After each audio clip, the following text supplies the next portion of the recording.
Now I'm trying to start this thing with a little finesse. It used to be I would have to get right up in the computer to hit the start, and so here would be this extreme close-up to start a piece, and not the best way to do it. So now I've got the mouse strung out so I can do it from remote, and it's not half as bad, but the problem is I can't really see that it's actually rolling, but I guess it is. It says capture. I guess that's me. That's us, actually.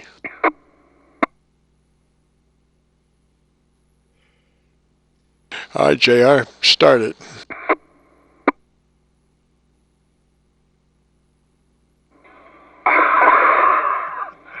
Start? No, you started.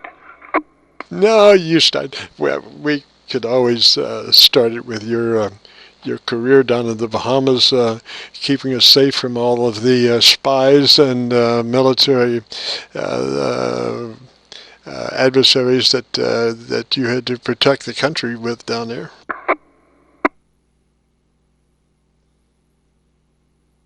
They're all top secret stories. I can't. If I was to tell you, then I have to kill you. Yeah, Roger. I understand that. I'm prepared to sacrifice, though. I would sacrifice myself for the sake of continuity.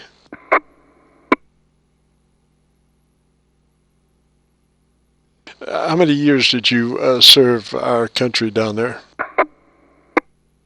What country down there? I keyed on you. I said, how many years did you serve our country down there, keeping us safe? 24 months. I did most of the saving the country in yellow swimming trunks with a big jar of what they call Rum Swizzle. Would you say what that was again? What was that item you had? I used to drink a drink down there called Rum Swizzle. Rum Swizzle. And I'll tell you what, it didn't take much of that to make you really brave. Roger, I just couldn't catch the rum part. I got the swizzle, and I was thinking, I won't say what I thought it was, but now I'm a big rum fan, but I never swizzled with it. How does that work?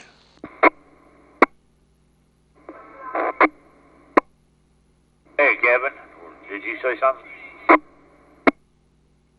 Did not. I don't know what was in it. There was rum, and they had a stick that they went and got from a certain tree, and I used to remember the name of that tree, but I don't remember it anymore. But anyway, it had to get from the joint of one of the limbs, where it had three little sprigs on the bottom of it. They cut that off, let it dry. God knows, I hope they washed it. And then they put that in there and run it back and forth in that jar of junk, rum, and I can't remember everything that was in it. But it was real tasty. And about three of them, if you drank three of them, say after dinner, say you're on the beach with a bunch, looking for spies trying to snorkel up on the shore. If you drank about three of them after 6 o'clock, usually not because you wanted to, but you ended up spending the night on the beach. You were beached on the beach in protection of the country, looking for spies snorkeling up. Where they would be counter spy. No, they'd be just spies. You'd be the counter spy, I guess. And did your rum swizzle? Did it have an actual swizzle stick in it, or what? Now the sticks are what they stirred it with. You couldn't shake it, stir it, anything like that. You had to, in order for it to be an official Rum Swizzle, the bartender had to have one of them sticks, and he just run it back and forth in his hand, and that's how he mixed it. Oh, Roger. Now obviously, you would have to get your Rum Swizzle to go. Is that right? No, fortunately, there was a bar right on the beach, and he'd flash his lights to let you know he's getting ready to close for the evening, and you'd run up there and buy a pitcher of that stuff. But you'd have to bring your own container and swizzle sticks? Well, you didn't bring your own swizzle stick, because once he started, that was it. Yeah, you had to bring your own container. And, as a side note, you do not want to put Rum Swizzle in anything that's plastic. Roger, it would just eat a hole right through it. Yeah, but it was okay for you to drink it and put it in your gut. But no, that's right. It would deform. Before you drank it all, it'd deform that plastic container. So you had to have glass, or we never tried metal, like a bucket or something. We always brought, big glass thing.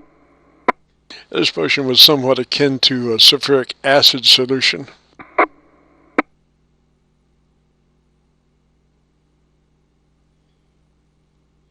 Well, I know that you served your country diligently. Did you ever have any time to enjoy things down there? Whiskey bottles around, so if you didn't have a glass container, he'd transfer it over to that whiskey bottle for you. But I'll tell you what, it put all your sails in the wind when you drank it. Three of them. Of course, we're talking pitchers, so I guess I never thought of that before, but three. You bought the stuff by the pitcher. You never did buy it by the glass. So I guess 3 pitchers of that stuff kind of explained why you spent the night on the beach. Roger, and I know you spent a lot of time in service to your country down on the beach, protecting us from the would-be spy snorkelers, as it were. But did you ever have a chance to have any fun down there?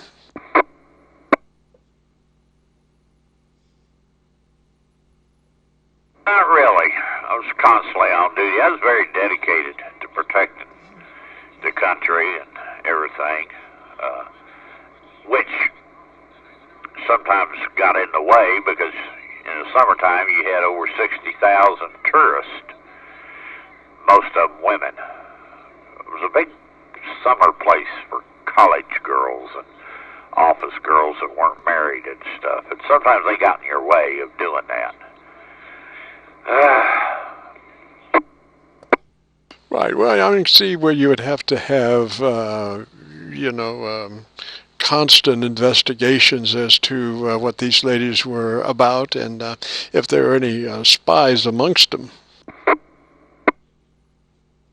yeah, even had to body search a few of them, but that's a whole different story. Yeah, that's well, at least you didn't waterboard any of them, did you? They have waterboards back in. Nobody surfed or anything. There were no waves around Bermuda that were tall enough to surf, and bodyboards, boogie boards, and stuff like that weren't around. Roger, probably the closest you came to waterboarding was wet T-shirts.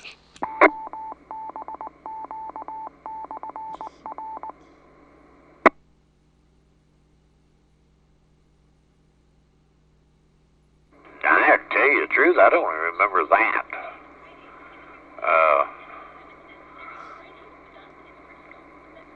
I don't remember them doing that down there. Sometimes they just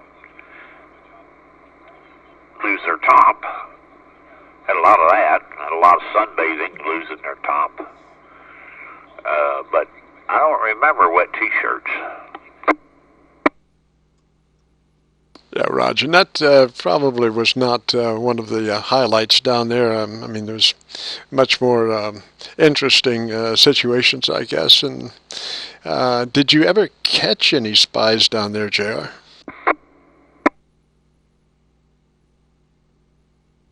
No, I did such a good job. I guess they stayed away. I interviewed a bunch of would-be female spies, but come find out they were just a college student or something.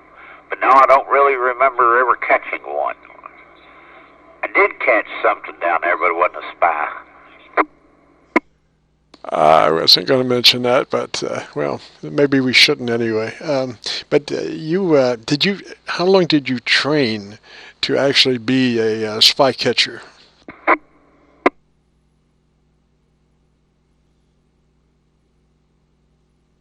Oh, I was pretty much, I no sooner got to Bermuda and took me about a day at the beach, and all of a sudden I was certified.